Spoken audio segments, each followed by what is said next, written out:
How are you already working semiotically without knowing how? In this third omnibus, we will explore the hows and the whys of this. We begin with the shared creative process of ideation. The beginning of any visual communication project is where ideas for answering the brief begin, where insights from researching provoke ideas and sketching takes place. Whatever way you sketch ideas, you are already working semiotically. Discuss. Welcome to the third Semiosis 101 Omnibus edition from Season 3. If you've watched the weekly Semiosis 101 episodes before, then you already know I am Dave Wood and I explain Charles Sanders Peirce's semiotic theory of semiosis, sign action, in design essential terms. In this omnibus, I collect 3 episodes of Semiosis 101 Season 3 into a single edition.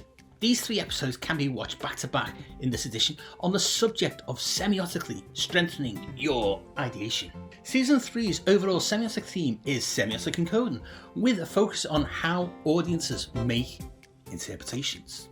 What this season's theme means to you as visual communicators is that at long last you will see what semiotic science can be or will be. For any new viewers joining Semiosis 101, welcome. We will build your confidence to encode semiotic sign action into your own designs or illustrations during your own ideation phase to enhance visual communication. Why do you need Semiosis 101? Peirce's writing and terminology is very obtuse. On Semiosis 101, I translate Peirce's brilliant theory into language creators will understand and can follow. After all, we study design and illustration and not philosophy, so we need theory centered to creatives' needs. Yes, that is why you need Semiosis 101.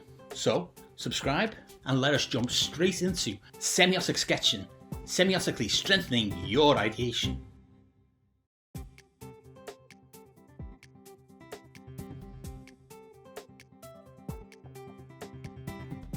Ideation. I use this term a lot, but you may call this first phase at the beginning of any creative work something else. Let's agree we are talking about the same thing, the creation of possible ideas that may solve the creative problem set by the client.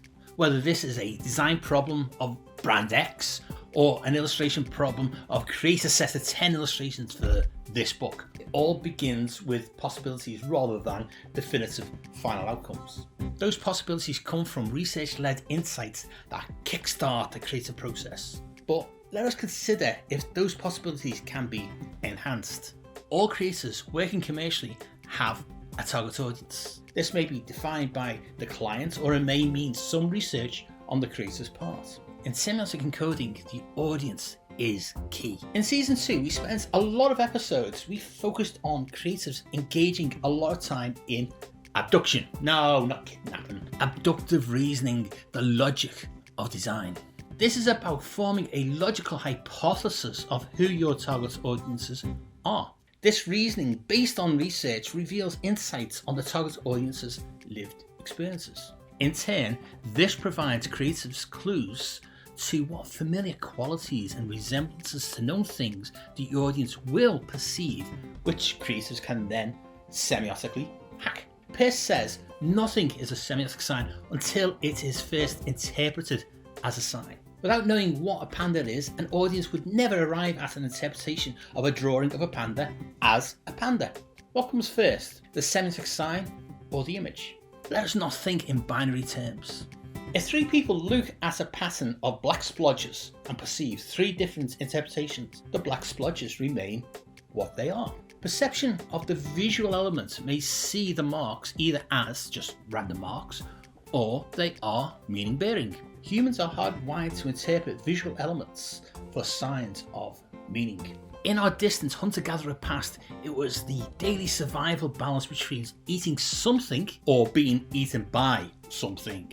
As creatives, every mark you make has the potential by the target audience to be interpreted as meaning bearing, whether you encode meaning into a splodge or not. So, Semiosis offers you the semiotic framework to actively visually encode meaning where you intend it. Okay, back to our 3 people looking at black splodges. What could these black splodges mean, if anything?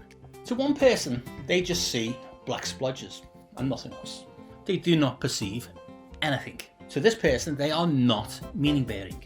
To the second person, they perceive the same black splodges form a pattern that suggests to them something. In their lived experience, they are familiar with the shape of an animal. The black splodges offer them the possibility that the pattern they form is not random. The alignment resembles, in their perception, the qualities of legs, a body, a head, etc. This person interprets the same black splodges as meaning bearing.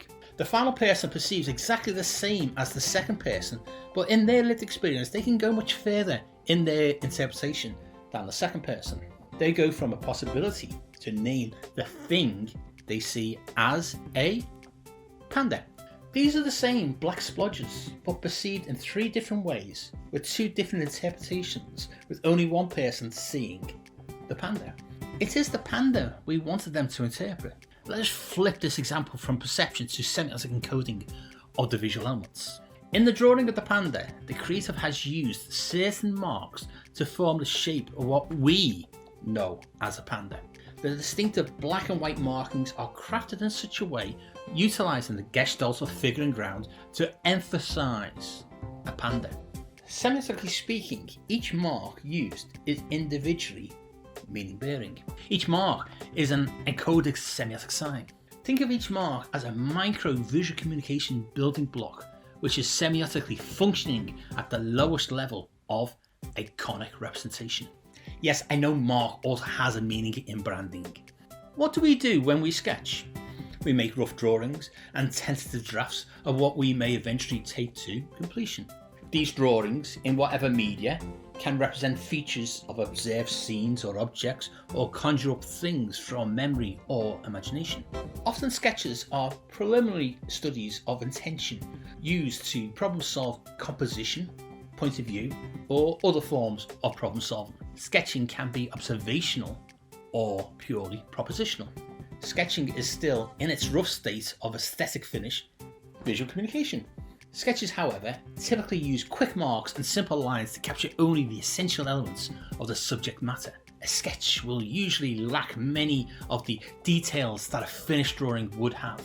The fundamental elements will get worked out in a sketch, such as composition, proportion, scale, and the balance between values. Ideation involves sketching. Ideation in a creative process, whether by a graphic designer or illustrator, follows 3 stages. These are idea generation, idea selection, and idea development. The client in their brief provides you with a creative visual communication problem to solve. Research provides you with insights from contextual knowledge gleaned from a variety of sources. Ideation is the process you have all been doing since day 1 of design school, whether you call it that or not. You generate ideas by sketching these possibilities. You visually communicate possible creative solutions to others and yourself with the minimum of visual marks. How does someone else see your possible solution from a few roughly sketched marks? They interpret what they see from their lived experiences. But how clear have you been in sketching the idea? If the person, a fellow creative, a client, does not successfully interpret what you hope they will, then as the creative you can then simply adjust the sketch to visually communicate your intended meaning with more clarity. At each stage of ideation, you adjust your sketches toward the development of a successful visual communication solution to the brief. At each stage of ideation, from generation, selection and development of ideas, you are crafting the visual language from your sketches to become meaning bearing. At each stage of ideation, you move from possibilities to propositions to finally visual communication of intended meanings through your aesthetic decisions. Whether you realize it or not, you have always been semiotically encoding levels of meaning into your chosen visual language. Pierce's Semiosis now helps you to finesse how well you do this. With Semiosis 101, I am lifting the veil of semiotic theory to show the alignments to what creatives already do. In translating arcane semiotic terminology into your existing creative process, Semiosis 101 brings Persian semioticians and creatives closer into a mutually beneficial communicational situation. Let me summarize how ideation is essentially semiotic. Brief, research, idea generation, idea selection, idea development, outcome. That is a creative process. It is not linear, as each step in itself is fluid. Next week we will explore this semiotic topic with the design double diamond. The brief sets the communicational problem to solve. Research provides the creative with contextual knowledge to provide understanding and insights into both the brief's topic and the target audience. These insights provide initial ideas. The creative then can begin sketching possible visual ways to convey these ideas to the audience. But at this sketching stage, all they have to do this are lines, marks, shapes, colours, etc. These basic visual communication building blocks of potential meaning will remain lines, marks, shapes, colours, etc. until someone else interprets what they see as possibilities of familiar qualities and visual resemblance to things they know. But surely they are just lines, marks, shapes, colours, etc. As soon as the individual elements are interpreted as meaning something more, Gestalt, the basic building block begins to work semiotically. Just imagine if, as a creative, you could be more effective in doing this. Come back next week when we will go deeper into the ideation process to apply semiosis.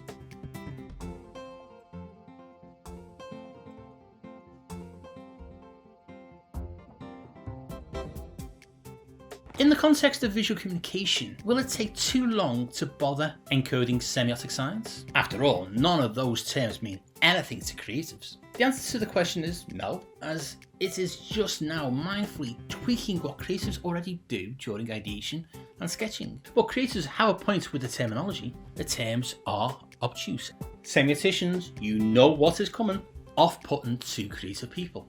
Over 2 seasons of Semiosis 101, we have covered iconic and lexical and symbolic representation. Each new Semiosis 101 episode brings in new viewers, so these terms will always be obtuse. Now, in Season 3, I am dropping 3 further terms into play: rime, dissent and argument, and qualisign, synsign and legisign.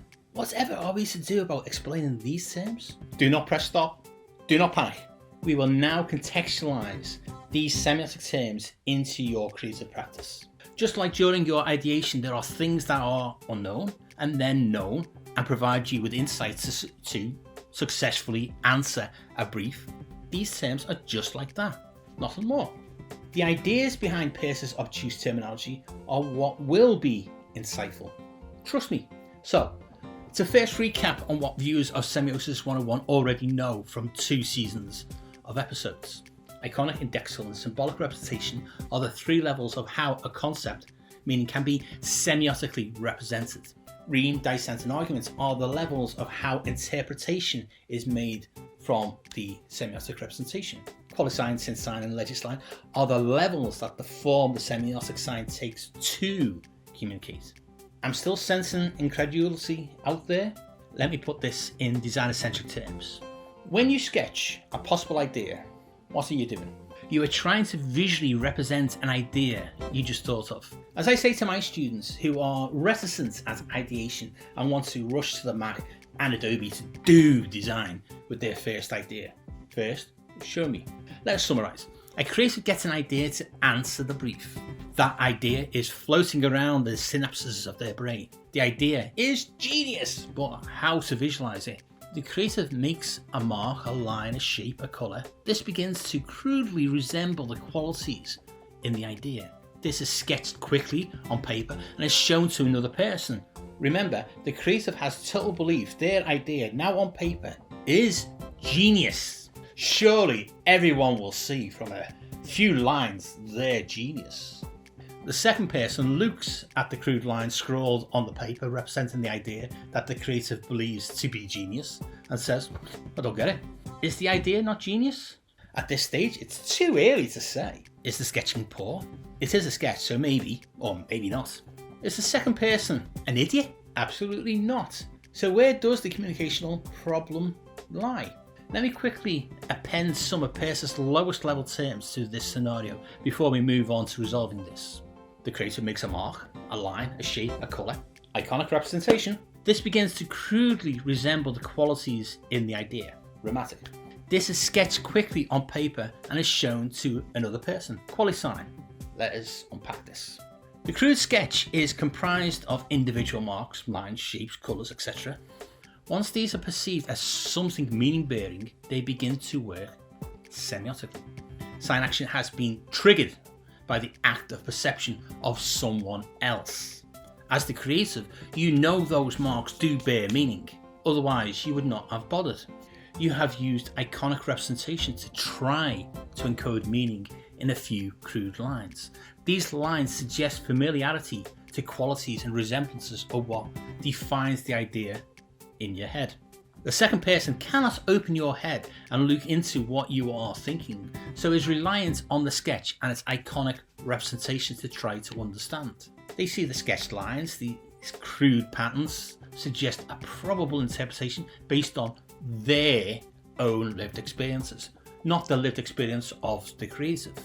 The second person sees the sketch, tries to interpret something from it based on the possibility of something they may have encountered before, dramatic. They, in this scenario, then say, I do not get it. They see the line suggest some basic meaning, iconic. They have tried to find that basic meaning, dramatic, but how it has been presented is a sticking point in a successful interpretation. A qualisign, synsign and legisign are the levels of visual agency to ensure the meaning-bearing elements are perceived and successfully interpreted. Admit it, you thought I was going to say that the paper was the qualisign. A qualisign is Peirce's term to describe the lowest level of visual agency that is nothing more than visual qualities. What I've just described above is Peirce's lowest classification that a semiotic sign can take. An idea that is sketched with basic levels of meaning that are only represented as possible visual qualities to something that someone may find familiar. This is sign 1 in Peirce's 10 sign classifications. More on these next month. A first sketch to show what you mean is obviously something that is a first draft. It needs further refinement. This is how semiosis at the lowest level of visual representation begins to work. You have all done this scenario and heard, I do not get it. You do not give up, you refine, you resketch, and you improve your visual communication. Every time you resketch or select something else to communicate what you mean, you are crafting your iconic representation to enhance how someone else will understand what you are trying to visually communicate. As you refine your ideas and people begin to understand that this is that indexical representation, up to this now means that symbolic representation, their interpretations move from a possible meaning, romantic, to a proposed meaning, Dyson, to an actual meaning, argument. As the semiotic representation of the concept to be visually communicated becomes more assured, and that its interpretation becomes more confident, the agency of how this is achieved, qualisign, synsign, legisign, is also semiotically strengthened. Semiosis is a process. Encoding semiotic signs with meaning bearing is not a manufacturing process. The audience's understanding is conditional. So, semiotic sign action, semiosis, is a framework to improve the effectiveness for successful visual communication. Applying semiosis maps to the creator's existing ideation practice. You are already doing it, in parts, blindly, and not very well, as it is new to you. Boom! A mic drop moment. Was Peirce thinking of creators when he came up with his sign action theory? Absolutely not. That would be absurd. Remember, he was a philosopher, a founder of pragmatism, a theorist, a mathematician, and a great thinker, but his language is obtuse. Today's episode has taken me personally years to think about what he meant and how it can map to creatives' ideation. To explain it in designer-centric context, I have had to consider how true am I being to his theory compared to how can his thinking enhance visual communication practice. How did I even begin to go from obtuse theory into practical application? We all owe a debt of gratitude to two information scientists who, in a 2009 academic paper, analysed graffiti through a Peircean lens. As we end this episode on semiotic ideation, I have put Peirce's obtuse language into the context of sketching out the first idea during ideation. This is not only an example of how to understand the theory, but also serves as a simile to how semiosis is a flowing process of meaning making and not a manufacturing process of making signage. Just as your first idea is not your solution to a client's briefing problem, sorry students, get ideating more. Applying semiosis flows through all you create. Semiosis goes further. Just as your creative outcomes go out into the world beyond your creative control, so does how your audience reacts to your work. In next week's episode, we will pull all these flowing strings together. Do not panic if you do not get it yet.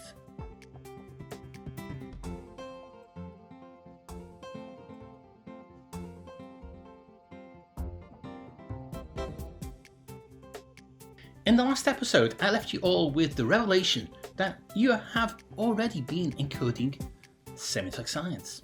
Does this mean Semiosis 101 has made itself redundant? Obviously not. The reality, as you are all aware from my statements, is that without perceiving it, every aesthetic decision you make has the potential to be meaning bearing. Yes, every line, mark, shape, colour you manipulate has the potential for meaning bearing. But what meaning? Visual miscommunication can be made. Your audience can perceive alternate meanings from your visual communication outputs. Or, worst case scenario, the audience just does not perceive at all what you are trying to visually communicate. Semiosis, as a pragmatic semiotic theory, just provides creatives with a framework to strengthen the visual communication of your intended visual messages. This all begins with sketching ideas. 2 episodes back, I described the ideation process. Whatever you call the ideas development stage, that is the stage I am referring to. Brief, research, idea generation, idea selection, idea development, outcome. This is the broad brush description of a design process if we focus in on just the stages of ideation. Ideation is concerned with the generation of ideas to solve the brief's problem from insights your research has gleaned. Great, ideation is all about getting ideas. I get it. No, ideation is more than getting ideas. Which ideas will be best to drop and which ideas should be developed? That is a focus of the creative after generating ideas. Okay, check, get ideas, drop some, take some forward. Can I get to the computer now and get on with the creative bit? I do enjoy adopting an impatient student character on these Semiosis 101 episodes. Which ideas should be dropped, which ideas have potential, and which ideas can be combined to make better solutions is a qualitative decision. I'm not going to tell you how to do your job. After all, this is Semiosis 101 and my agenda is encoding semiotics to enhance visual communication. Instead, I'm going to point out the obvious. Visually sketching ideas and then selecting the best ideas to take forward is predicated on an important point. Is that how good I can make it look using Photoshop? I think you know where I am coming from. At this ideation stage, it is not about finished aesthetic qualities, but meaning-bearing qualities. It is these that have the potential to visually communicate the ask of the brief. Which idea or ideas help visually communicate what you need to visually communicate? Who says? You? Well, I like this one. I can do that really well in Adobe Illustrator. You can tell as a lecturer, I have heard it all. As I write this episode, the new teaching year is 1 week away. Remember, we do not design or illustrate for ourselves first. We need to center the primary target audience in our creative process. So, to decide which ideas have potential, it is the audience who will decide. You encode meaning, the audience has to decode meaning. Get that process wrong, and you will miscommunicate. Get it right? Well, Semiosis can help you finesse this important stage to enhance visual communication. Remember, the final ideation stage is development. If you want to know more about your target audience, then check out most of Season 2's episodes. The encoding of semiotic sign action, aka semiosis, begins for the creative at the basic level. Peirce calls this iconic representation. This is a qualitative point where creators play with visualizing their ideas through rough sketches. With each sketched idea, the creative is trying ways to convey ideas through familiar qualities to things already known to the audience. These visual qualities, using iconic lines, marks, shapes, colours, etc., form very basic images of things that resemble more complex things.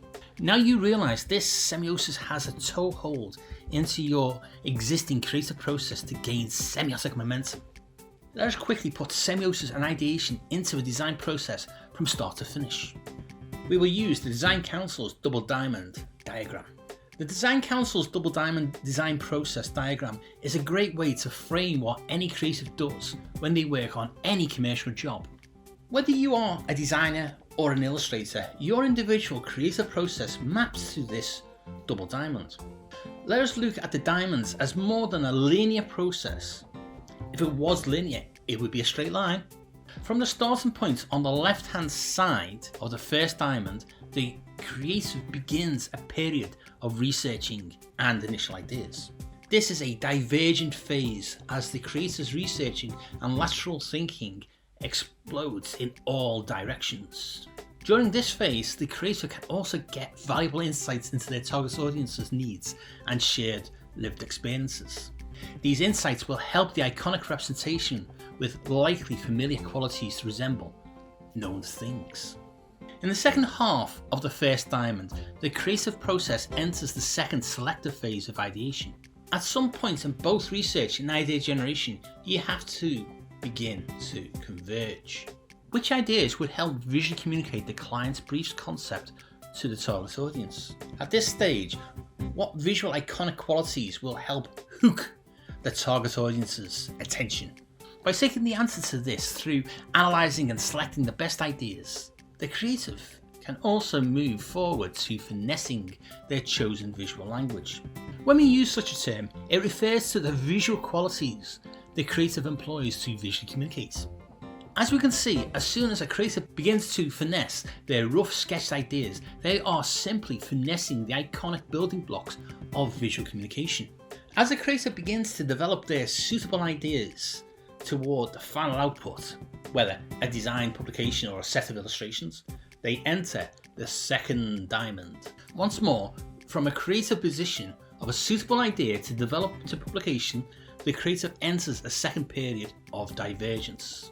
This is where they try all the tricks in their toolbox to ensure the output will answer the brief. But will it successfully communicate its intended message to the target audience? At this final finessing phase begins, the creative revisits their creative decisions to ensure they are not miscommunicating. This final stage not only focuses on professional finishing services, but also on tweaking the encoded semiotic sign action. This ensures a successful interpretation of what is meant to be communicated. In each double diamond step, each creative will have their own process on how to diverge, converge. It is fluid, messy, and certainly not a clean, linear step-by-step procedure. When my young undergraduates begin to develop their own creative practice, they sometimes find it hard to break free from their software comfort zones into lateral thinking and problem solving. Semiosis offers the creative a qualitative process of improving any visual meaning-bearing elements. Does the few brushstrokes in an illustration visually communicate a tree, or does it look like something else? Does the composition of several graphic elements in a page layout support the tone of voice and theme, or does the nexus space between the elements now look like a Nazi swastika? The structure that a strong ideation process within a larger creative process of diverge, converge, offers designers and illustrators a scalable, repeatable, professional work plan. By embedding the framework of semiosis into your creative process, it provides you with applicable ways to successfully encode connotative meaning into your outcomes. By applying semiosis, you can use the encoded semiotic sign action it affords you to improve the success of the visual communication. Semiosis will help you to help your target audience to successfully interpret what is intended and reduce the miscommunication. Come back next week when we will begin 4 episodes to dig deeper into how your target audience interprets. We are currently halfway through Season 3 and we have a lot more to explore, so remember to subscribe. I am Dave Wood, a design educator and researcher, a published design author, and I've worked commercially as both a freelance illustrator and graphic designer. The guy behind the theory, Charles Sanders Peirce, was a philosopher, a mathematician, and a theorist, but he was not a creative. Each week on this Scout Scott Semiosis 101 YouTube channel, I will post at least one free 10-minute explainer episode on an aspect of Peirce's pragmatic semiotic theory. Each free YouTube episode features a take-home piece of applicable semiotic theory, and they do interconnect to build up your understanding of semiosis. Each free Semiosis 101 YouTube 10-minute episode will use design-centric terms instead of theoretical language. As well as the free YouTube episodes, I have 2 further Semiosis 101 semiotic resources you can subscribe to. Semiosis 101 producer roles are now available on Patreon. If you take out a paid Patreon Semiosis 101 patronage, you will get access to all the future season episodes months before they get published on YouTube. As a Patreon Semiosis 101 patron, you will automatically become a Semiosis 101 producer and get a name credit on all future YouTube episodes. Depending on which of the 4 producer tiers you choose, you will also get access to behind the scenes insights, cool Semiosis 101 Patreon merchandise, and other goodies for Semiosis 101 to continue making semiotic episodes. As a Patreon Semiosis 101 producer, you will be financially supporting the sustainable future of Semiosis 101 to keep explaining Peirce's semiotic theory. To become a Patreon Semiosis 101 producer, the link is in the description. I have a written semiotic resource available on the Semiosis 101 Substack. Here I have semiotic support materials for both free and paid Substack subscribers. There are full annotated reading lists, episode transcripts, 5-minute semiotic reads, plus other goodies and exclusive Semiosis 101 Substack merchandise. The Substack link is in the description. As a fellow creative and a published design author, I also have a link in the description to my main Scout Scott website. If you're interested in reading my semiotic Rosetta Stone academic writing, then you can visit my academia.edu link in the description. Any other books on Peircean semiotics or design I've mentioned in the episodes are also listed in the description. Check them out too. Thanks for watching. Check out the other Semiosis 101 episodes, like and share them with your friends.